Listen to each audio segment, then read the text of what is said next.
I was part of the forming of this group at Cabrillo, which was called the Lesbian and Gay Men's Union, or LAGMU, and that was really going into its fullness in 1975. And I was one of the principal movers and shakers of that group. I put out the newsletter, and we are the group that sponsored the first Gay Pride in Santa Cruz in 1975, and I was one of the organizers of it was like a 3 or 4 day weekend, and I was one of the principal people involved in that. My first Pride?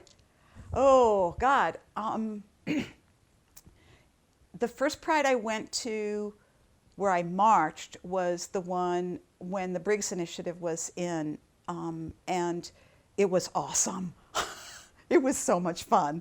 I remember Marie Henley was the person who was always calling people together and, getting people to line up. She was just the task mistress.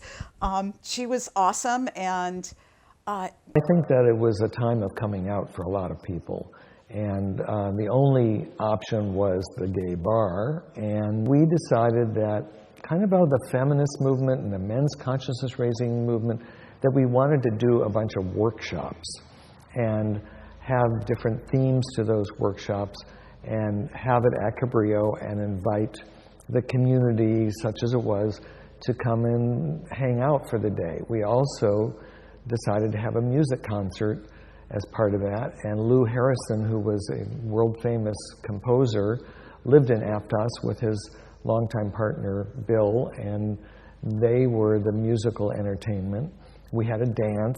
This was all at Cabrillo, and the biggest, more daring part that we did something in public in the community, and that was in downtown Santa Cruz at San Lorenzo Park, and that was really what's now morphed into Gay Pride.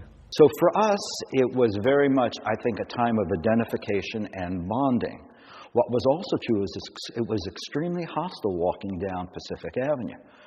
So people were throwing things at us. There were signs. There were people telling us that we were going to burn in hell. You had to steel yourself to take that walk down Pacific Avenue. Many people didn't, and we have understood that very, very well. Some people could only show up afterwards at the duck pond when we got together. Some people couldn't even do that because their livelihoods or their housing might be in jeopardy if they were seen that way.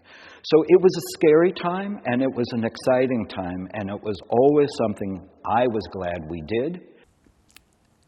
It was a call to action for many people.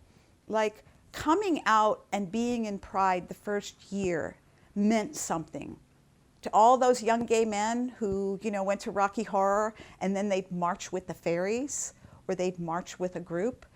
It was important. It had a big significance.